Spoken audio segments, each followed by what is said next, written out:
All right, real life gets in the way, and also dealing with the aftermath of Hurricane Matthew. Now, good news is I didn't lose anything. Bad news is we were out without power and running water for a couple of the few days. Those things suck, I'm telling you. And I had to help out family members and things of that nature.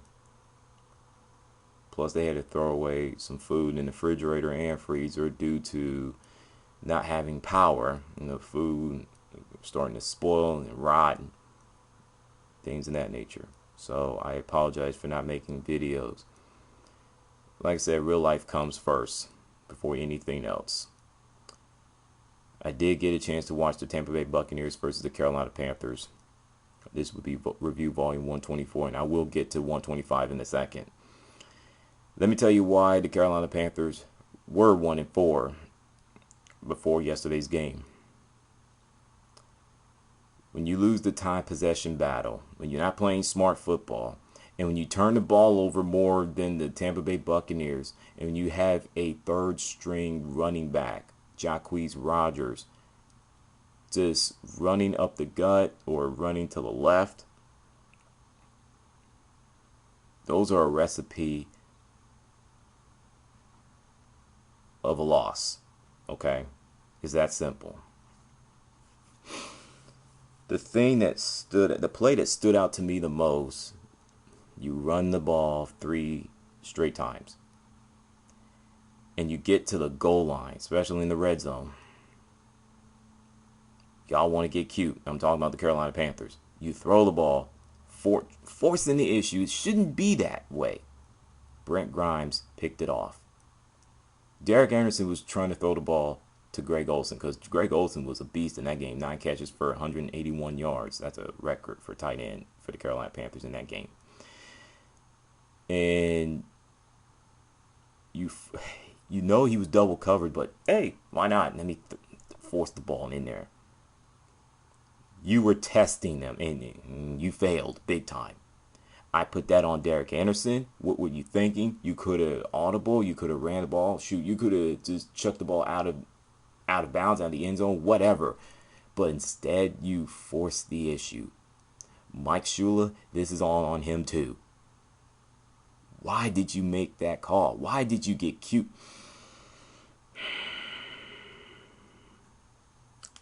I'm going to move on from that game because that game was so bad. It was comical. Anytime the presidential debate between Donald Trump versus Hillary Clinton has better, higher ratings than that Monday Night Football game, I think it was like at 6.5 or something like million, something like that, around the lines. The lowest is since 2006. Something's clearly wrong with that picture. And when I missed the season premiere of CW season 2 of Supergirl to watch that train wreck bad comedy of a football game, yeah, I'm kicking myself big time. But I did get a chance to watch it because it's on demand. Now, yesterday's game between the Panthers and the Saints. Saints 41, Panthers 38. Thanks for coming. Cam Newton 27, 47, 322 passing yards, 2 touchdowns, 1 interception. Jonathan Stewart 19 carries, 85 yards, 2 touchdowns. Greg Olsen 6 catches, 94 yards for the Carolina. Drew Brees 34, 49, 465 passing yards, 4 TDs, and 1 interception. Mark Ingram 16 carries for 51 yards. And Brandon Cooks 7 catches for 173 yards and a touchdown. The links will be in the description if I ever get time to do that.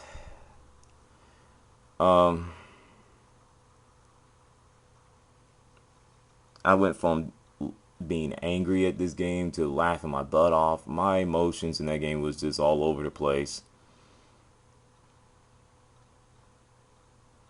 After the game, I just sat there quietly and just like somewhere inside my heart and soul, it was telling me, hey, the Carolina Panthers still make the playoffs despite their 1-5 start. Why am I saying that? The 1970 Cincinnati Bengals went to the playoffs after a 1-5 start, and last year's Kansas City Chiefs made the playoffs and won a playoff game before losing to the New England Patriots in Foxborough, Massachusetts, after starting 1-5 record. Starting the season 1-5, excuse me. But this is the third time the Carolina Panthers started 1-5. 2012 and 2004. As a result of that, 7-9. And I'm looking, I have a schedule. I'm looking at a phone in my hand. There's a schedule. I took a picture of it. And looking through it, and I'm looking at the schedule, and I'm sitting there thinking to myself, where are the wins are coming? Where are the wins for my Carolina Panthers? I'm looking at the Arizona Cardinals. I'm like, nope. St. Louis, not St. Louis Rams. What am I doing? The LA Rams, I'm like, I went from being extremely confident in that game to just doubting. This is crazy. I think they'll win at least 3 or 4 games. So, I don't know. The reason why they lost that game yesterday on the road to the New Orleans Saints, they got off to a really slow start and they had to play catch up and basically get into a shootout.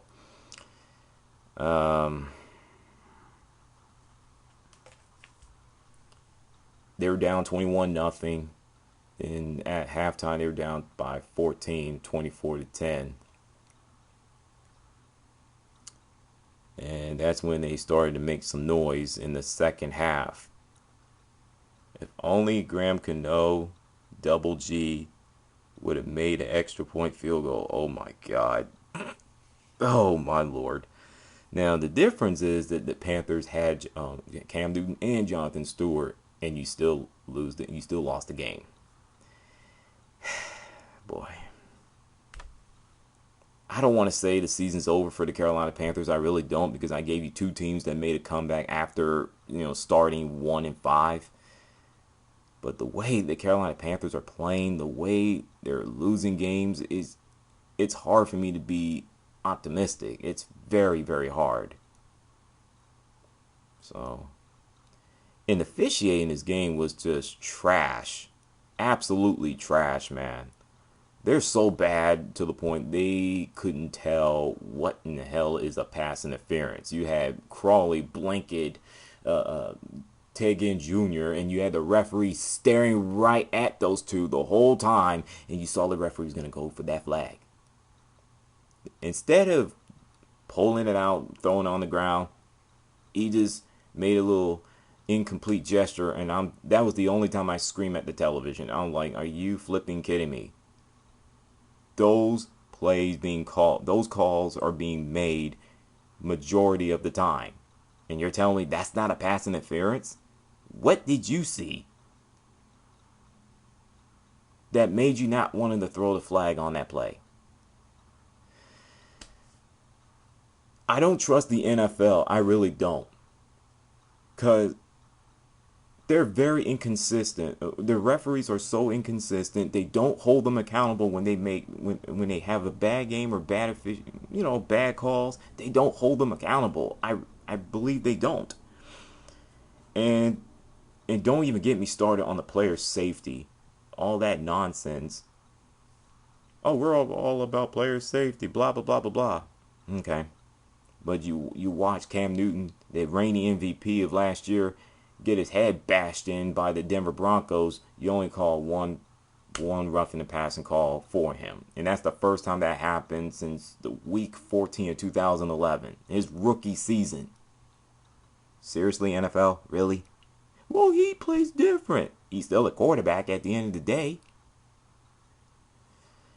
Man, I mean, I had a feeling Drew Brees was going to go off on the Carolina Panthers defense, especially in the secondary, and he was about 35 passing yards away from 500, and that'd be the second time in 3 games that the Panthers defense allowed a 500 yards passer. Boy, I mean, in the way they cut Benet Benwikere after that Atlanta game, oh my God. you don't want me to get started on that one. I'll touch on that in Various Thoughts video later on. I'm done. What's your thoughts on the Monday Night Football game of that? That's a train wreck. And yesterday's game. It's a long season for Carolina Panthers, and I don't know if it's going to get any better. I didn't say they won't make the playoffs, but it's going to be a big hole for them to climb out of. Talk to you guys later. Salute.